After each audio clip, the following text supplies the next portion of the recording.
From the heart of the university, an audio gift to the city. This is Siren 107.3 FM. It certainly is, and this is the return of the American Dream Team here on Tuesday the 13th of March 2012, with you now from 5 p.m. till 7 in our drive time slot. I'm the host, Jack Harrison, and I'm delighted to be able to welcome this evening. We have returning Ben Steele. Hello. Good evening. Are you well? Good evening. I'm very well. How are you? We also have returning Chloe Baker. Hello. Hello. You're looking forward to doing the quiz this evening, Chloe? I am. Now you know about it. Yeah, I know. Yes. So it's good to be told these things. And of course, a regular co-host, Emily Brown. Welcome. Hello, thank you. And regular co-host, Jodie Orton. Hello, Jack. Back on the other side of the desk this week, Jodie. Yes, I'm quite feeling the pressure's off. Yeah, it is a little bit. Be your turn next, Emily. Oh, don't. I'm terrified. It's going to be awful. As I said, if I can do it, you can do it. It's Okay, fun. good. Mm-hmm. So, on the show this week, we will be looking, as usual, at the latest news and sports news. We'll be talking about movie sequels, as 2012 is a record year for, sequels, remakes and reboots. That's a little title for it. It's a record year at the cinema for it in 2012. We will, of course, be looking back at some famous birthdays this week in history and events this week in history. We have an interview with Jessica Latshaw returning. Did we speak to her just before or just after Christmas? I can't remember. Just before, I think. Just before Christmas. Or, no, just after. Around Christmas Around time. Christmas. A video of her performing on the New York subway went viral on YouTube, and she seems to have gone on to a lot of good things, so we'll be hearing about that from her. Yeah. The last time we spoke to her, it was 2 weeks after it went viral, and now obviously it's been a few months, or a couple of months, or something. So she always seems to be busy on Twitter and always Facebook. Doing something, so we get to see what she's been up to since then. As I mentioned, we will have the continuation of March's Random American Quiz of the Week with myself and Chloe. I'm currently leading 1-0 after last week, so wasn't even a part the of that. pressure's on. It was a disappointing show from Lily. Yeah, far too many politics questions that really sort of quite simple politics questions that really gave you a real edge. Well, what can I say? But actually working hard at it as we speak, so I think there's going to be some teasers this week. And of course all the usual chat about America and the goings on. So if you want to get involved with the show, you can do. You can follow us on our Facebook page, www.facebook.com/SirenADT. You can also tweet us or follow our tweets at SirenADT107. It's a wonderful thing. You should all follow it, really. It's actually really good. And we do often. There is a lot of tweeting during the show often, so you can. Well, you get to find out a lot about me apparently on the on the Twitter page. Oh no, only one thing. We won't go into what it was, but you should follow us on Twitter to find out. And you can follow us or you can look at previous shows and follow us on YouTube, Emily. Which is YouTube/SirenADT. Yes, indeed. Look at previous American Dream Team shows, and you can also see things that Emily accidentally likes when she's logged in. So embarrassing. It's got like all my likes. As well. I have to be very careful now about what I like and comment, because I know that anyone who goes on there can just see. So I actually managed to pause my history actually, so I don't think you can see.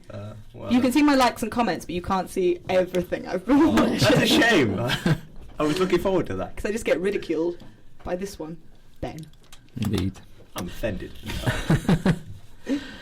So we will start there with the latest news this week, and the sort of breaking story over the weekend was that of an American soldier in Afghanistan who has killed 16 Afghan civilians after he went house to house on a shooting rampage.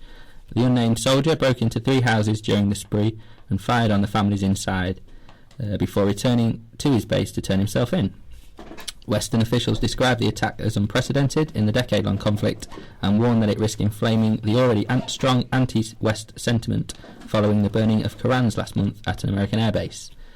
NATO said that the soldier's motivation for the killings was unclear, but that the individual would be brought to justice. And today, militants in Afghanistan have launched an attack on a government delegation that was visiting the site where the shootings occurred. And also this morning, around 600 students took to the streets in part of a rally in the eastern city of Jalalabad, condemning the attack and chanting "Death to America" and "Death to Obama." I think that the reason I started, I think we kind of not forget about it, but it sort of goes on in the background, Afghanistan, and it doesn't always get news attention and because whatever. obviously, and unless something huge happens, things tend to lose attention, especially in the media. Yeah. The way it goes. So it's good. Well, it's obviously not good bringing it up, but it's good that it's sort of be keeping in with what we're talking about. Yeah, and it sort of reminds you that actually it is there and it's going on. And especially with that, I mean, that's a big deal. Yeah. The soldier from house to certainly house. is. It's. I think it's going to cause a lot of problems. And Yeah. Especially just as they were talking about, how they were going to leave peacefully and keep the place stable. Messy. There's a lot of work to do. Mm-hmm. Meanwhile, David Cameron and Barack Obama have said that the US and UK have a unique and essential relationship ahead of special relationship. ahead of the Prime Minister's visit to Washington. In a joint article for the Washington Post, the two leaders said that the world counts on our alliance. It is believed that the future of Afghanistan will be the main topic on the agenda. In their article, the men said that the alliance between the UK and US was a partnership of the heart, bound by history, traditions and values we share. But what makes our relationship special is that we join hands across so many endeavours. Be like the motto for the American Dream Team. I thought reading that, Sounds quite funny. how we didn't come up with that ourselves, I don't know. Other items expected to be discussed are the global economy and the escalating problems in Syria and Iran. And during the trip, Mr Cameron will also become the first foreign leader to fly Air Force One with President Obama when they travel to Ohio to watch a game of basketball. Lucky David. Great. Fly. He's I don't think he's going to fly it, no. Incredible. No, I'm pretty sure he's not flying it. Well, you never know. I think he might get a chance to. Ohio seems an odd place to go and watch basketball. I think it's because of the election. Obama wants to okay. show how. So it's all political. It's all political. Okay, well. Even the sports games you watch. Well, Cleveland Cavaliers are the team in Ohio. I guess that's why they're not very good. Yeah. Well, that's probably who he's going to be supporting. Well, I guess, yeah. You would hope so. But then if you support against the other team, it might imply that you don't want the votes from that place. It's very difficult. Maybe Cameron will be supporting one and Obama the other. I don't think people are going to vote for Cameron in America. I don't think they really have much choice. We shall see. Well, it didn't say what basketball game. It might be a college game or something. Okay. I don't know. It could be. But meanwhile, Mitt Romney took the share of the spoils on Super Tuesday last week, winning the votes in Massachusetts, Idaho, Virginia, Vermont, and the crucial state of Ohio. Seen as Super Tuesday's most coveted prize, Romney narrowly edged out his main rival, Rick Santorum, in Ohio to cement his place as the frontrunner to take on Barack Obama in November's general election. Thank goodness. We did say last week, didn't we, that no Republican candidate, I think in the last 40 years, had lost Ohio in the primary and gone on to be president. So Rick Santorum's looking unlikely. I'm sure you'll be pleased to know. I mean, I'm not a big fan of Romney either, but anything's better than Rick Santorum. Newt Gingrich and Ron Paul appear all but out of the race, after failing to pick up significant wins and are facing pressure to pull out of the race to allow their Conservative support to rally behind Santorum. Meanwhile, the nomination race moves to the Deep South today as polls take place in Mississippi and Alabama. A win in either state would be a huge boost to the Romney campaign, which has failed to wholly win the Conservative vote, but he currently has a lead in Alabama after the governors of both states endorsed him. Defeats for Gingrich in the South would leave it almost impossible for him to continue, and Santorum will be aiming to maintain his image as the real Conservative alternative to Romney. Just incidentally, to finish on, they released the polls for the voting in Mississippi. Another poll was released in Mississippi that showed 52% of voters thought that President Barack Obama was a Muslim. Yes, I saw that trending. I mean, baffling, really. I know. It's almost like he's not at all. He's always been a Christian. A Christian, clearly. always has, quite clearly. But they like to stir stuff up and say that he's Muslim. And even if he was, well, I mean, they like to stir stuff up, but it seems that some of them might have just said it for the sake of it, but you assume most of them said they believed it because they believe it. They actually think he is a Muslim. Yeah, I saw that trending. It was didn't really know what to think about that. Really. Pretty scary, but that's the news this week, and we move on to the sport. Yes, we do. Very annoyingly for me, a story broke last Tuesday, just after we'd finished the show. Actually, that's the story of Peyton Manning, former Indianapolis Colts quarterback. He was released by the Colts last Tuesday, and is now available to sign with any team. He's considered by many to be one of the all-time greatest players, but a shoulder injury meant that he didn't play at all last season. So there's a bit of a gamble as to whether or not he is going to be fit and better and worth it. Yeah.